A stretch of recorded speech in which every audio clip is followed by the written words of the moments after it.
Welcome to Daylight. Today is the 9th of April, 2026. We start with today's news overview. Ties between Russia and Hungary's embassy staff raise security alarms. Oil prices spike amid a fragile U.S.-Iran ceasefire. J.D. Vance rallies for Hungary's Viktor Orban as tensions rise in Europe. Trump criticizes NATO allies amidst rising global tensions. Spain's citizens shift their perception of U.S. influence. U.S. military positions in the Middle East stir concerns of escalation, and Israeli airstrikes result in devastating casualties across Lebanon. Nearly half of the staff at Russia's embassy in Hungary may have ties to intelligence services, raising significant alarm regarding security protocols. An investigation by the independent Russian outlet Agentstvo uncovered that 15 staff members are confirmed to have direct connections with intelligence, while 6 others raise suspicion due to their previous roles or associations. This troubling revelation comes at a pivotal time as parliamentary elections loom in Hungary, where Prime Minister Viktor Orban's government has been under scrutiny for its close relations with Moscow. The report details specific individuals who have previously held significant military positions, including Vyacheslav Schmidt, the embassy's first counselor and former chief of staff for a military unit linked to Russia's strategic rocket forces. Such infiltration within the embassy suggests a deliberate strategy by Russia to strengthen its influence over Hungary, a member of the European Union and NATO.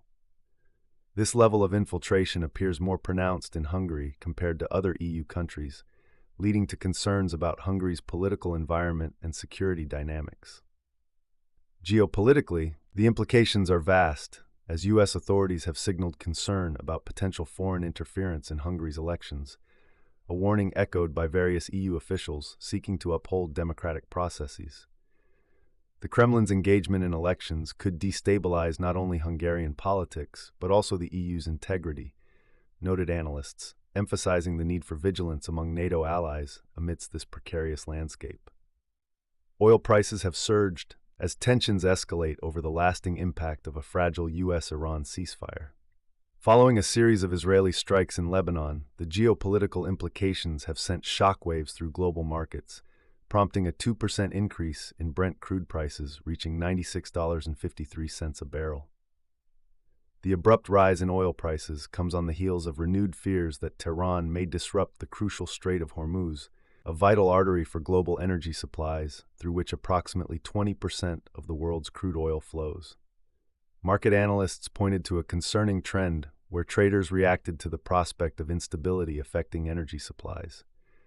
Vice President J.D. Vance described the ceasefire as fragile, underscoring the intertwining of regional tensions and market reactions.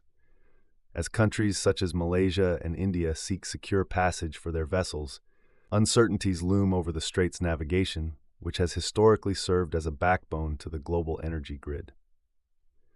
Furthermore, with Vance's bold reassurances of U.S. military presence in the Gulf and threats against Iran should hostilities continue, the international trading environment stands at a precipice. Interactions in diplomatic venues are likely to influence price stability in the coming days, with stakeholders closely monitoring developments to mitigate the economic fallout from continued hostilities. This week, J.D. Vance publicly endorsed Hungary's Prime Minister Viktor Orban during a rally, reflecting the strong ideological ties between Orban's right-wing government and elements of the U.S. Republican Party. Vance, a significant Republican figure, applauded Orban's handling of Hungary's sovereignty, linking it back to shared values with the Trump administration.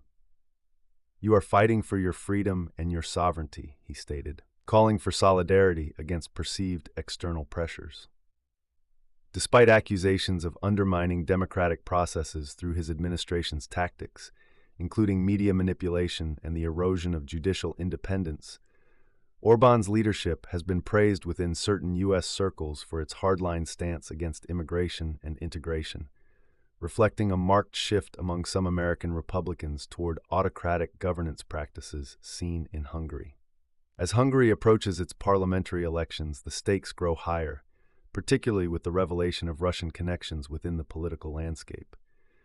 What remains crucial is how Vance's endorsement shapes both U.S.-Hungarian relations and the broader implications for European policymaking, especially as election outcomes may resonate throughout the EU. Continuing in a combative tone, President Trump criticized NATO allies during a recent meeting with Alliance Chief Mark Rutte, igniting further discussions on the perceived shortcomings of collective defense commitments among member states. Trump's declaration that NATO wasn't there when we needed them serves to illustrate growing discontent with international partnerships, particularly concerning military support during ongoing conflicts in the Middle East. The president's allegations highlight fractures within the alliance, especially as his foreign policy underscores a more unilateral approach to international crises. Accusations against European leaders of failing to adequately support U.S. military objectives illustrate a significant rift in transatlantic relations. Rutte's insistence on acknowledging contributions made by European states aimed at restoring stability in the Strait of Hormuz was indicative of the contrasting perspectives held within NATO. As tensions continue to flare in the region, Trump's unwavering threats toward NATO could prompt a reevaluation of military cooperation and foster discussions about a renewed American approach to international partnerships.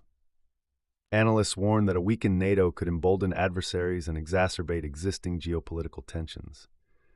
Amid all this, a recent survey has indicated that a growing number of Spanish citizens view the United States as a threat to European interests, reflecting a broader shift within the EU towards increasing self-reliance in international affairs. Reports show that 51% of Spaniards believe that the U.S. poses a threat and advocate for Europe to enhance its autonomy. The results from this survey bring to light Spain's unique position, as we see a long-standing call for self-sufficiency amidst strained transatlantic ties.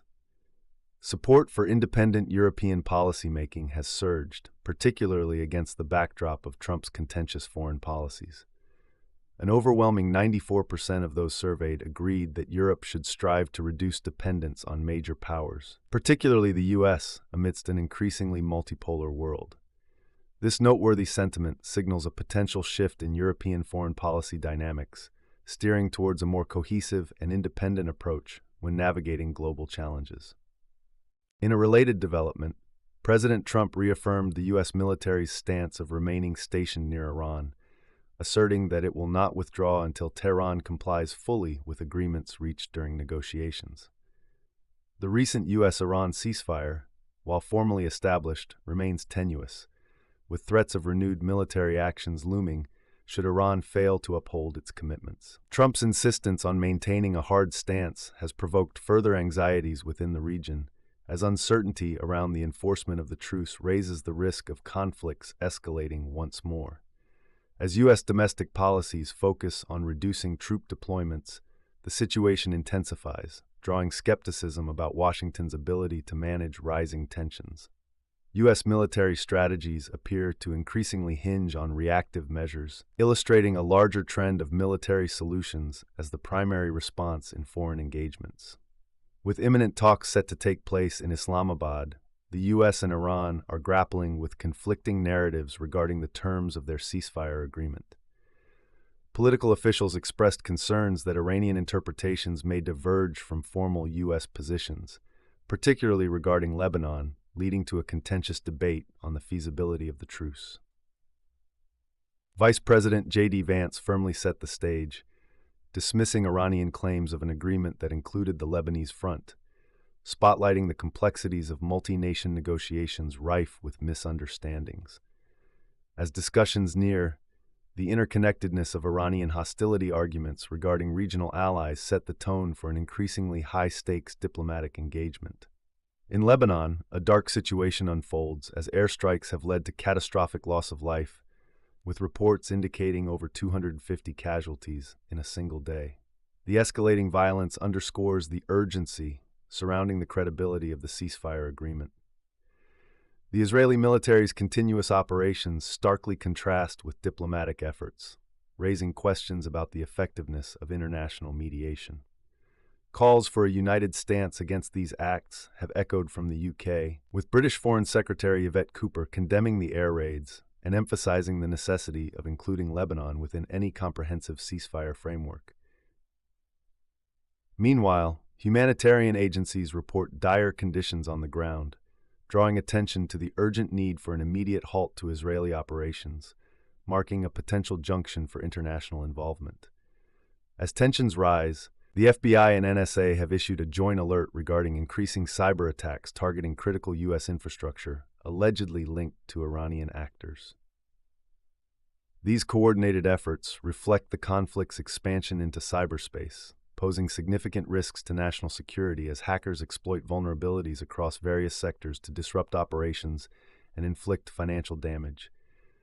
Officials have urged American companies to bolster security measures, emphasizing the intersection of physical and cyber warfare and highlighting the urgent need for strategic preparedness. The development resonates with heightened concerns around hybrid warfare tactics as the lines blur between traditional military engagements and sophisticated digital attacks. Taking a broader economic perspective, Iranian intentions to elevate the use of the Chinese Yuan for oil transactions serve as an essential countermeasure against U.S. dollar dominance. As the geopolitical landscape shifts, Iran's collaboration with Beijing reflects an evolving financial alliance, underpinned by mutual interests to diminish reliance on Western financial systems. The potential success of the yuan in energy trade could reshape regional economics, further complicating U.S. sanctions and influencing global market dynamics. As a significant supplier of oil, Iran's proposals on transit fees for ships navigating the strait underscore the strategic leverage it seeks to maintain over critical global trade routes. In light of these complexities, the dynamics of Russian-Iranian partnerships come to the forefront. Russia's cautious approach emphasizes its strategic alliance while allowing it to distance itself from overt interventions amid increasing tensions with the West. With indications of military cooperation flowing in the background, Moscow remains vigilant about leveraging its relationship with Tehran to counterbalance Western influence in the region. As negotiations proceed amidst a fraying diplomatic fabric, future actions will likely hinge on the adequacy of multicentricity in negotiations. The landscape remains notably fluid, emphasizing the need for precise alignment on ceasefire terms to prevent further escalations that could lead to regional instability. In conclusion, today's events deepen the complexities of international relations as the world watches anxiously for the outcomes of ongoing negotiations. Analysts suggest that the repercussions of these developments will resonate across geopolitical boundaries, shaping national policies and shifting strategic alliances in the face of emerging threats to global stability. Thank you for tuning into Daylight. As the situation unfolds, we will keep our viewers updated on all critical developments impacting global politics and security dynamics.